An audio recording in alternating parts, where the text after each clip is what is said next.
உலகெங்கும் உள்ள தமிழ் மக்களுக்கு ஜோதிட சேவையில் சேலம் ஜோதிட ஆராய்ச்சியாளர்கள் சங்கம். தமிழ் உலகின் ஜோதிட ஜோதி Salem online astro TV.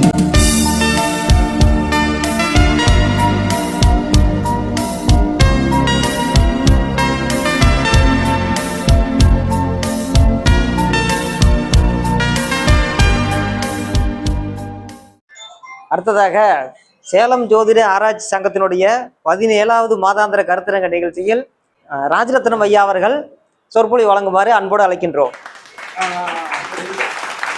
Salem ஜோதிட ஆராய்ச்சியாளர் சங்கத்தில் பங்கு பெற்றிருக்கும் நண்பர்களுக்கும் மற்றும் நிர்வாக பொறுப்பில் இருக்கும் நண்பர்களுக்கும் இனிய வணக்கம். ஜோதிடம் அப்படின்னு எடுத்துக்கிட்டோம்னா நிறைய விஷயங்களை பேசிக்கிட்டே இருக்கோம், நிறைய தகவல்களை சொல்லிகிட்டே இருக்கோம். ஆனால் ஒரு ஜோதிட வாடிக்கையாளர் நம்மகிட்ட ஜாதகத்தை கொடுத்த உடனே அவங்க எதுக்காக வந்திருக்காங்க அப்படின்னு ஏதாவது அனுமானம் பண்ணுறதுக்கான வழி இருக்கா அப்படின்னா நிறைய வழி இருக்குது. ஒரு காலத்தில் அந்த மாதிரி தகவல்கள்லாம் இல்லாமல் போனது துரதிஷ்டம். இன்னைக்கு ஒரு வாடிக்கையாளர் நம்மகிட்ட ஜாதகத்தை கொடுத்தோடனே அவர் இதுக்கு தான் வந்திருக்கார் அப்படின்னு தெளிவாக அடையாளம் காட்டக்கூடியது சந்திரநாடி என்று சொல்லக்கூடிய ஒரு அற்புதமான விஷயம்.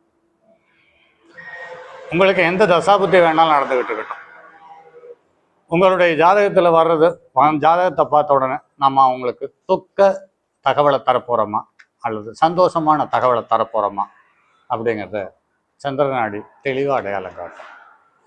அந்த சந்திரநாடி அப்படின்னு பார்த்தீங்கன்னா ரொம்ப சிம்பிளாக 9 கிரகங்களும் அல்லது சந்திரநாடியை தொடர்பு கொள்ளும் கிரகங்கள் ஜென்ம ஜாதகத்தில் இருக்கக்கூடிய பிறந்த கால கிரகங்கள் கோட்சார சந்திரனை தொடும்போது கேள்வியை தருகிறது.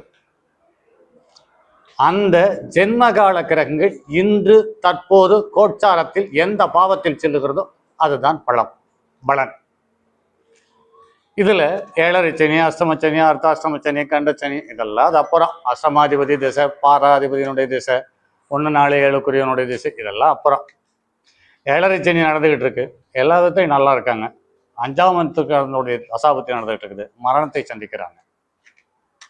இதுக்கெல்லாம் காரணம் என்ன அப்படின்னு பார்த்தீங்கன்னா, ஒரு ஜாதகத்தில் ஒரு ராசி கட்டத்தில் ஒரு கிரகம் இருக்கும் பொழுது அந்த கிரகத்தை கோட்சாரத்தில் தொடக்கூடிய கிரகம் சுபக்கிரகமாக இருக்கும் பட்சத்தில் அந்த சுபக்கிரகத்துக்கு அங்கே நிற்கக்கூடிய கிரகம் நட்பு கிரகமாக இருக்கும் பட்சத்தில் நட்பை நல்லதை தருகிறது.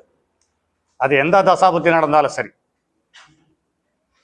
கோட்சாரத்தில் செல்லக்கூடிய கிரகம் இருக்கக்கூடிய பிறந்த கால கிரகத்தை பாவ கிரகத்தை தொடும் பொழுது பாவ பலன்கள் நடைபெறுகிறது. இப்படி ஒவ்வொரு கிரகத்துக்குமே கோச்சாரத்துக்கும் பிறந்த கால கிரகத்துக்கும் நேரடி தொடர்பு இருக்கு. அதுல நாம இப்ப சந்திரனை மட்டும் எடுத்துக்கிறோம். இந்த சந்திரன் சொல்ல முடியாத ஒரு தகவல் இருக்கா அப்படின்னா இல்லவே இல்லைன்னு தான் சொல்லணும். ஏன் இல்லைன்னு சொல்லணும் அப்படின்னு பார்த்தீங்கன்னா, நம்மளுக்கு போதுமான அளவுக்கு காரகத்துவங்களுடைய அனுபவம் இல்லாத போகும்போது நம்மளுக்கு அது தெரியல. அண்ணா சொன்னாரு, அதை முதல்ல சொல்லிடலாம் நினைச்சேன், இருந்தாலும் ஞாபகப்படுத்திடுறேன். 1967 66 வந்த படம் தான் ஆண்டவன் கட்டளை. அந்த ஆண்டவன் கட்டளையில வந்த ஒரு பாடல் தான் அன்பு நன்றி கருணை கொண்டவன் மனித வடிவில் தெய்வம் ஆசை கலவு கோபம் கொண்டவன் பேச தெரிந்த மிருகம்னு சொல்லியிருக்காங்க. சரிங்களா? இதுல ஒரு ஜாதகத்துல லக்னாதிபதிக்கு நல்ல கிரகங்கள் தொடர்பு இருக்கும் பொழுது 1, 5, 9 சம்பந்தம் இருக்கும் பொழுது அவங்க முதல் 2 வரைக்கும் சொந்தமாயிடுறாங்க. 3, 6, 8, 10, 12 சம்பந்தம் வரும்போது கெட்ட மனிதர்களாக மாறுறாங்க. இதுதான் சப்ஜெக்ட். புரியுங்களா? அதுக்கு அடுத்தது பார்த்தீங்கன்னா, இப்போ அண்ணன் சொன்னார் 6, 8 அப்படின்னு நிறைய தகவலை சொல்லிட்டு இருந்தார். ரொம்ப சிம்பிளான ஒரு விஷயம். காலபுருஷனுக்கு 3, 11 ஒன்று சேரும் பொழுது அவர்களுடைய தசாபுத்தி நடக்கும் பொழுது ஒன்று ஏமாற்றப்படுகிறீர்கள் அல்லது ஏமாறப் போகிறீர்கள். இதில் எந்தவித மாற்று கருத்துக்கும் இட வேண்டியதில்லை. இதில் எந்த லக்னமாக இருந்தாலும் புதனும் சனியும் ஒன்று சேர்ந்து லக்னத்துக்கோ லக்னாதிபதிக்கோ பாதகாதிபதியாக இருக்கும் பட்சத்தில் அவர் ஏமாற்றப்படுகிறார். நட்பு கிரகமாக இருக்கும் பட்சத்தில் அவர் மற்றவர்களை ஏமாற்றுகிறார். அவ்வளவுதான். எந்தவித ஏற்ற இறக்கமுமே இல்லை. இது கோச்சாரத்துல சனியோ புதனோ பிறந்த கால கிரகத்தை தொடும் பொழுது அந்த முன்பின் 3 டிகிரிக்குள், அதாவது 11 நாள் 12 நாளைக்குள் அது நடக்கும். அதுல எந்தவித சந்தேகமும் வேண்டாம். அதுக்கு அடுத்து இப்போ நம்ம பழையபடி சந்திரநாடிக்கு வருவோம். இந்த சந்திரநாடியில ஒரு ஜாதகத்துல பிறந்த கால சூரியனோடு கோச்சார சந்திரன் தொடர்பு கொள்ளும் பொழுது அங்கே என்ன கேட்பாங்க? அரசாங்கத்தை பற்றி கேட்பாங்க, ரெண்டாவது தந்தையை பற்றி கேட்பாங்க, அடுத்தது முதல் மகனை பற்றி கேட்பாங்க, அதுக்கு அடுத்தது மாடி வீடை பற்றி கேட்பாங்க, அதுக்கு அடுத்தது கடன் தருபவர்களை பற்றி கேட்பாங்க. இந்த ஆறையும் தவிர புதுசாக ஒரு தகவலை அவங்க சொல்றதுக்கான வாய்ப்பில்லை. இந்த சூரியன் உங்களுடைய ஜாதகத்தில் ஜென்மச்சந்திரனுக்கு 1, 3, 5, 7, 11 தற்போது பயணிக்கிறதா என்று பாருங்கள். அது உங்களுக்கு சுகத்தை சொல்லும் அல்லது வருமானத்தையும் கௌரவத்தை சொல்லும். 6, 8, 12 சந்திக்கிறதா உங்களுக்கு பாதகத்தையும் சிரமத்தையும் சொல்லும். அடுத்து சந்திரனுக்கு சந்திரனை தொடுகிறனா அங்க யாரை தரும்? ஒரு மாற்றத்தை தரும், மனதை தரும், உடலை தரும், இரத்த ஓட்டத்தை தரும். இதல்லாத தாய் சம்பந்தப்பட்ட உறவுகளை கொடுக்கும், தாய்மாமன் சம்பந்தப்பட்ட உறவுகளை கொடுக்கும். இது சம்பந்தப்பட்ட உறவுகள் கோச்சார சந்திரனை தொடும் பொழுது கண்டிப்பாக அந்த ஏற்ற இறக்கம் இருக்கும். அது லக்கணத்துக்கு 6, 8, 12 இருந்தால் பாதகத்தையும் நோயை தரும். 1, 5, 9 இருந்தால் அந்த மாற்றம் உங்களுக்கு யோகத்தை தரும். இதில் நீர் ராசியாக இருக்கும் பட்சத்தில், கடகம், விருச்சிகம், மேனமாக இருக்கும் பட்சத்தில் அவர்களுக்கு வெளிநாட்டு பயணத்தை சுகத்தோடு தரும் என்பதில் மாற்ற கருத்தில். அடுத்து செவ்வாயை கோச்சார சந்திரன் தொடும் பொழுது அந்த சந்திரன் லக்னாதிபதிக்கு உறவாகவோ அல்லது சுமூகமான சூழ்நிலை இருந்தால் இளைய சகோதரனை கேட்கும், நிலத்தை தரும், வண்டி வாகனங்களை தரும், மைத்துனர்களை தரும். இது சம்பந்தப்பட்ட தகவல்கள். இது இல்லாமல் இரத்த ஓட்டத்தை தரும், இரத்த ஓட்டத்தினுடைய இரத்த சிவப்பணுக்களினுடைய தன்மையை தரும். இது இல்லாமல் பல்லினுடைய நிலையை அடையாளம் காட்டும். அதுக்கு அடுத்தது பார்த்தீங்கன்னா உடம்பில் உள்ளக்கூடிய வலுவான எலும்புகளில் இடையில் உள்ள மஜ்ஜையின் சூழ்நிலையை அடையாளம் தரும். இது இல்லாமல் இரத்த சோகை நோயை தருவதற்கான வாய்ப்பு இருக்கிறது. இது 6, 8, 12 சம்பந்தப்பட்டு 6 நெருப்பு வீடாக இருக்கும் பட்சத்தில் கண்டிப்பாகவே கேன்சரையும் சுட்டி காட்டும். அடுத்து புதனை எடுத்துக்குவோம். இந்த புதன் அப்படின்னு எடுத்துக்கிட்டிங்கன்னா இவங்களுக்கு தாய்மாமன் சம்பந்தப்பட்ட உறவுகள். அதுக்கு அடுத்தது குறிப்பிட்ட வரையறைக்கு உட்பட்ட அளவுக்கு உட்பட்ட நிலம் சார்ந்தவர், தாஸ்தாவேஷங்கள் சம்பந்தப்பட்டது. இது இல்லாமல் தோல் சம்பந்தப்பட்டது, இது இல்லாமல் நரம்பியல் சம்பந்தப்பட்டது, இது இல்லாமல் தொற்றுநோய் சம்பந்தப்பட்டது, இது இல்லாமல் கல்வி சம்பந்தப்பட்டது, இது இல்லாமல் வித்தைகள் சம்பந்தப்பட்டது. இது சம்பந்தப்பட்ட தகவலாகத்தான் கேள்வி இருக்கும், மற்றது கண்டிப்பாகவே இருக்காது. இது உங்களுடைய ஜென்ம லக்கணத்துக்கு சாதகமான பாவங்களில் புதன் பயணித்துக் கொண்டிருக்கும் பொழுது உங்களுக்கு அது தசாபுத்தியாக இருக்கும் பட்சத்தில் நிச்சயம் நல்ல பலனை தரும். அப்படி இல்லாவிட்டால் உங்களுடைய எண்ணங்களுக்கும் எதிர்பார்ப்புகளுக்கும் பாதகமான சூழ்நிலையை தரும். அதற்கு அடுத்தது குரு எப்படின்னு எடுத்துக்கிட்டீங்கன்னா இதுதான் சுபகிரகங்களிலும் முழு சுபகிரகம் என்று சொல்லப்பட்டிருக்கிறது. இந்த குருவை தொடும் பொழுது பணத்தை, செல்வத்தையும், கௌரவம், மரியாதை, அழியாத சொத்து, தனது குருமார்களுக்கும் நமக்கும் உள்ள உறவு, நம்முடைய குழந்தைகள், இது இல்லாமல் வயிற்றில் கல்லீரல் சம்பந்தப்பட்ட தொந்தரவுகள், இப்படிப்பட்ட சம்பந்தப்பட்ட தொந்தரவுகள் உங்களுக்கு ஜென்மத்தில் இருக்க குருவுக்கு கோச்சார குரு, ஜென்ம லக்கணத்துக்கு கோச்சார குரு பாதகமான சூழ்நிலை இருக்கும் பொழுது பாதகமான பலனை தரும், சாதகமான சூழ்நிலை இருக்கும்போது ஜாதகமான பலனை தரும். இது பாதகமான சூழ்நிலையாக இருந்தாலும் ஜாதகமான சூழ்நிலையாக இருந்தாலும் தசாபுத்தி அந்த காலகட்டத்தில் நடக்கும்போது ஜென்மத்தில் இருக்கக்கூடிய குருவை கோச்சார ராகுவோ சனியோ சம்பந்தப்பட்டால் கண்டிப்பாக பாதகத்தை கொடுக்கும். எப்போது கொடுக்கும்? அந்த குருவை ராகுவோ சனியோ செவ்வாயோ கடக்க முன்பின் 6 டிகிரிக்குள் தரும். இதில் எந்தவித ஏற்ற இறக்கமும் இருக்காது. அதற்கு அடுத்து சுக்கிரன். இந்த சுக்கிரன் என்பது அரை சுபக்கிரகம் என்றும் அசூர குரு என்றும் சொல்லப்பட்டிருக்கிறது. இது சின்ன சின்ன அல்ப விஷயங்களையும், அதே சமயத்தில் வண்டி வாகனங்கள் சம்பந்தப்பட்டது, பெண்கள் சம்பந்தப்பட்ட உறவு, மனைவியினுடைய வயதையொத்த பெண்கள் சம்பந்தப்பட்ட உறவு, நமக்கு எங்கே பணிபுரிகிறோமோ நமக்கு முன்னாலேயும் பின்னாலேயும் பயணிக்கிற பெண்கள் சம்பந்தப்பட்ட உறவுகள், இது இல்லாமல் சிறுநீரகம் சம்பந்தப்பட்ட தொந்தரவு, இது இல்லாமல் ஆடை ஆபரணங்களில் மதிப்பு மிக்க ஆடை ஆபரணங்கள் மற்றும் வெள்ளி நகைகள் சம்பந்தப்பட்டது, இது சம்பந்தப்பட்ட கேள்விகள் மட்டும்தான் இருக்கும் என்பதில் மாற்று கருத்து இருக்க முடியாது. இது கோச்சார சுக்கிரன் ஜென்ம லக்கணத்துக்கோ ஜென்ம சந்திரனுக்கோ சுபஸ்தானங்கள், அதாவது 1, 5, 7, 9, 10, 11ஆம் இடங்களில் பயணிக்கும் பொழுது அதனுடைய தசாபுத்தியாக இருக்கும் பட்சத்தில் அந்த சுக்கிரனுடைய காரகத்துவங்கள் சம்பந்தப்பட்ட விஷயங்கள் கண்டிப்பாக உங்களுக்கு நன்மை நடக்கப் போகிறது. அப்படி இல்லாமல் 6, 8, 12 இருக்கும் பொழுது கண்டிப்பாக அவர்கள் உங்களுக்கு பாதகத்தை தருவார்கள் என்பதில் மாற்று கருத்து இருக்க முடியாது. அதற்கு அடுத்தது சனி. இந்த சனி என்று பார்க்கும் பொழுது ஆயில் சம்பந்தப்பட்டது, இரும்பு சம்பந்தப்பட்டது, வண்டி வாகனம் சம்பந்தப்பட்டது, இது இல்லாமல் நீண்ட கால நோய் சம்பந்தப்பட்டது, இது இல்லாமல் எந்த ஒரு ஜோதிடரும் இதுவரை சொன்னதா தெரியல. ஜிகே மட்டும் சொல்லியிருக்காரு. தன்னுடைய பேரனுக்கும் நமக்கும் உள்ள உறவு சம்பந்தப்பட்ட விஷயங்களை இந்த சனி அடையாளம் காட்டுகிறது என்பது மாற்றுக்கருத்து இல்லை. இது இல்லாமல் எந்த இடத்தில் எலும்பினுடைய முடிவு பகுதி இருக்கிறதோ, அதாவது மூட்டு பகுதிகள் இருக்கக்கூடிய அதில் இடைப்பட்ட ஒரு எலும்புக்கும் மற்ற எலும்புக்கும் இடைப்பட்ட உள்ளே இருக்கக்கூடிய சுரப்பு நீர் சம்பந்தப்பட்ட ஏற்ற இறக்கங்கள் சம்பந்தப்பட்ட விஷயங்களையும் இந்த சனி அடையாளம் காட்டுகிறது. இது இல்லாமல் வயது மூத்தோர்களும் முதியோர்களும் சம்பந்தப்பட்டவர்கள் இந்த சனி அடையாளம் காட்டுகிறார். இந்த சனி ஜென்ம லக்கினத்திற்கு சாதகமான சூழ்நிலையில் ஜென்ம காலத்தில் அமர்ந்து அந்த சனி கோச்சார காலத்தில் லக்னத்திற்கும் ஜென்ம சந்திரனுக்கும் சாதகமான சூழ்நிலையில் அமையும் பொழுது இந்த சனியினுடைய காரகத்துவங்கள் மூலம் உங்களுக்கு மிகப்பெரிய யோகத்தை தர ரெடியாக இருக்கிறது. அப்படி இல்லாவிட்டால் பாதகமான ஸ்தானத்தில் இருக்கும் பொழுது பாதகமான பலனை தரும் என்பதில் மாற்று கருத்தில்லை. இது எப்போது நடக்கும்? சனியை ராகு கேது கடக்கும் காலத்தில் முன்பின் 3 டிகிரி ஆக 58, 38, 54, 54 இந்த 108 நாட்களில் நடக்கும்.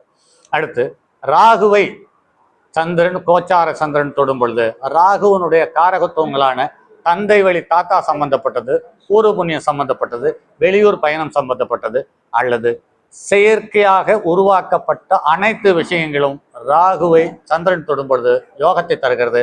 இயற்கையாக அமையக்கூடிய உறவுகள் பணம் சம்பந்தப்பட்ட விஷயங்களில் பாதகத்தையும் சங்கடத்தையும் தந்து விடுகிறது என்பது நடைமுறையில் பார்க்க முடிகிறது. அடுத்து கேதுவை தொடும் பொழுது கொஞ்சம் எச்சரிக்கையாக இருக்க வேண்டியது இருக்குது. ஏனென்று கேட்டால் கண்டிப்பாக கடனையும் உறவில் கசப்பையும் தந்து விடுகிறது. இதே சமயத்தில் அரசியல் சம்பந்தப்பட்ட விஷயம், கட்சி சம்பந்தப்பட்டது, ஒரு கூட்டம் கொடி சம்பந்தப்பட்ட விஷயத்தில் ஒரு அற்புதமான யோகத்தையும் தந்து விடுகிறது என்பதை நடைமுறையில் பார்க்க முடிகிறது.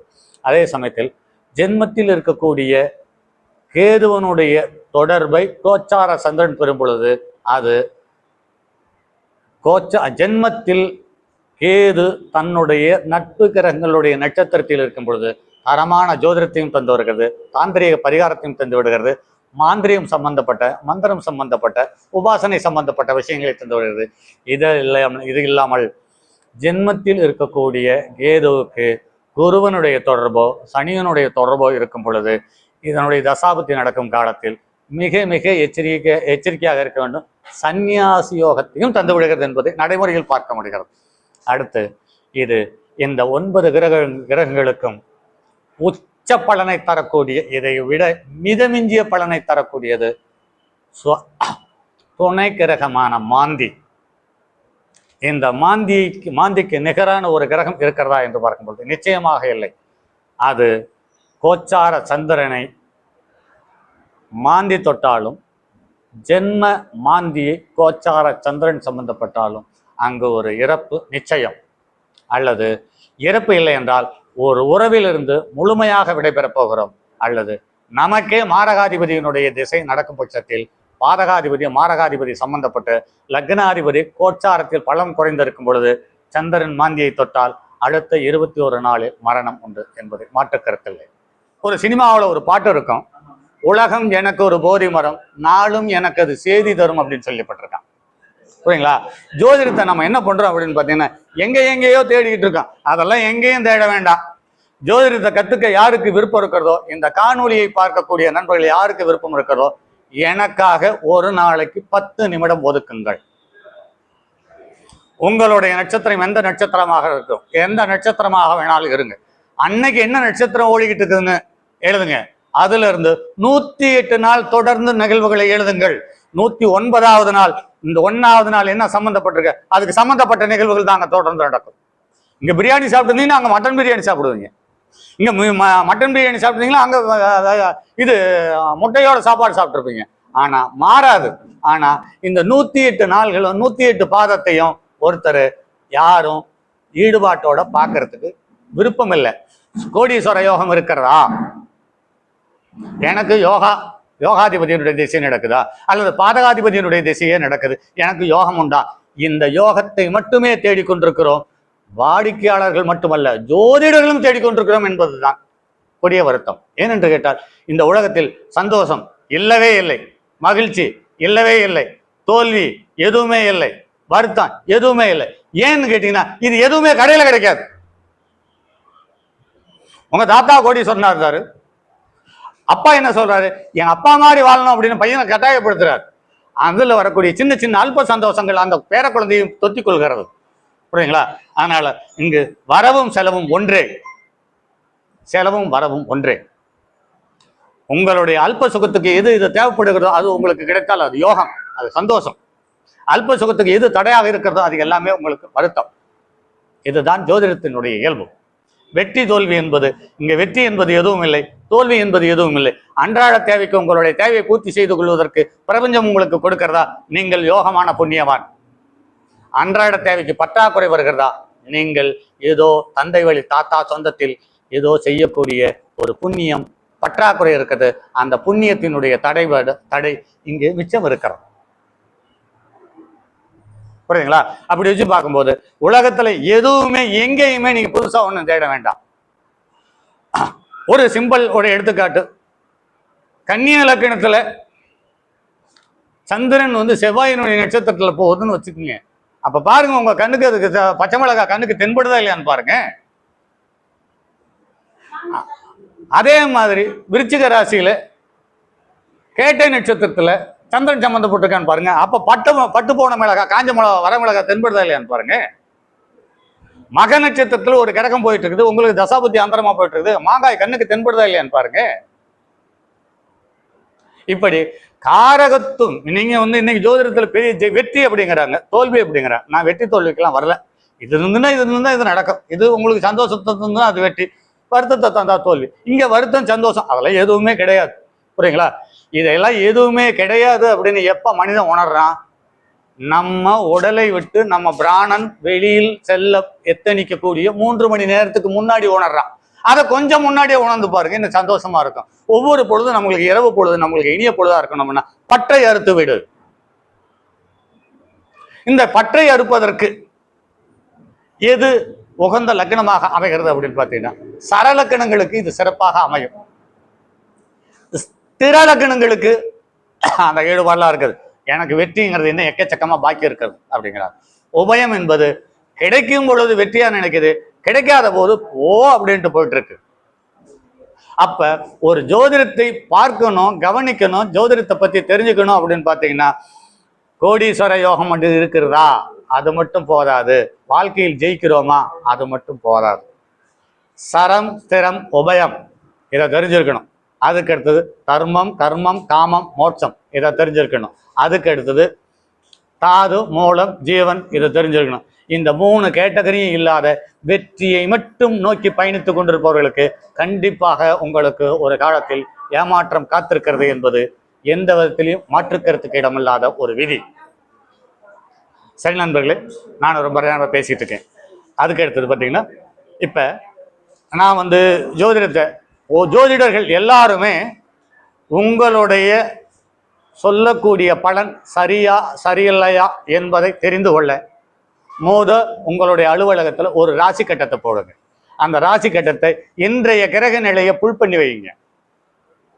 உங்களுடைய ஜென்ம காலத்துல இருக்கக்கூடிய ராசி கட்டத்தில் இருக்கக்கூடிய கிரகத்தையும் புல் பண்ணி வைங்க. கோச்சார சந்திரன் எந்த எந்த டிகிரியை தொடுகிறது என்று பாருங்கள். அதுக்கு சம்பந்தப்பட்டவங்க தான் வருவாங்க. இன்னைக்கு என்னுடைய அனுபவத்துல கிட்டத்தட்ட 60 வயது அனுபவம் உள்ள 60 வருட அனுபவம் உள்ள ஜோதிடரை பார்க்கிறேன். அவர் என்ன சொல்றாருன்னா, ஒரு சில நேரத்தில் நான் சொல்றது எல்லாம் பலிக்குது அப்படின்னா ரொம்ப ஜாம்பவான் மாறுதட்டிக்கிறார். சொன்னது பலிக்கல அப்படின்னா அதை வெளியே சொல்ல மாட்டாங்கிறார். ஏன்? இப்படி கிட்டத்தட்ட 7 வருடமாக உற்று கவனித்ததில் எனக்கு ஒரு அனுபவத்துல தெரிய வருது. உங்களுடைய ஜாதகத்துல உங்களுடைய சந்திரன் 5வது நட்சத்திரத்தில் பயணிக்கும் பொழுது உங்களுடைய ஜாதகத்தில் இருக்கிற சந்திரன் என்ற நட்சத்திரத்துக்கு 7வது நட்சத்திரத்தில் தசாபுத்தியை நடத்தக்கூடிய ஒரு ஜாதகம் உங்களுக்கு விட்டா அன்னைக்கு அந்த வாடிக்கையாளர் சண்டை பண்ணாம நீங்க பணம் வாங்க போறதில்லை. சொல்றது நிக்கல. ஆக 1, 5, 7, 9வது நட்சத்திரங்கள் உங்களுக்கு ஜாதகத்துக்கு பலனுக்கு வரும் பொழுது அந்த 1, 5, 7, 9 நட்சத்திரத்தில் உங்களுடைய தசாபுத்தியை நடத்தும் கூடிய கிரகமும் சந்திரனும் பயணித்துக் கொண்டிருக்கும் பொழுது நீங்க என்ன செய்யறீங்க அப்படின்னா, வாடிக்கையாளர்களை கேள்வி கேட்க சொல்லி அதுக்கு மட்டும் பலன் சொல்லி முடிங்க. இருக்கக்கூடிய பாதக சூழ்நிலையை குறைச்சிக்கலாம். ஆனா நீங்க பலன் சொன்னீங்கன்னா அத்தனையும் தப்பா போறதுக்கான வாய்ப்பு நடைமுறை அனுபவத்தில் இருக்கிறது. அடுத்த பதிவில் சந்திப்போம். அதுவரை உங்களிடமிருந்து விடைபெறுவது உங்கள் அன்பு நண்பன் எம் ராஜரத்தினம், வைகுண்டம், சங்ககிரி. வணக்கம் நண்பர்களே. என்னை தொடர்பு கொள்ள விரும்பும் நண்பர்களுக்கு என்னுடைய அலைபேசி எண் 9788172999 மற்றும் ஒரு எண் 9791399649. வணக்கம் நண்பர்களே. வணக்கம் வணக்கம் வணக்கம். எலெக்ஷன் முன்னாடி ஒரு கூட்டம் இருந்தா ஒருத்தரை பரிகாரம் பண்ணி எலெக்ஷன்ல செய்தி வச்சிருக்கலாம். நாங்க மிஸ் பண்ணிட்டோம். நன்றி நண்பரே.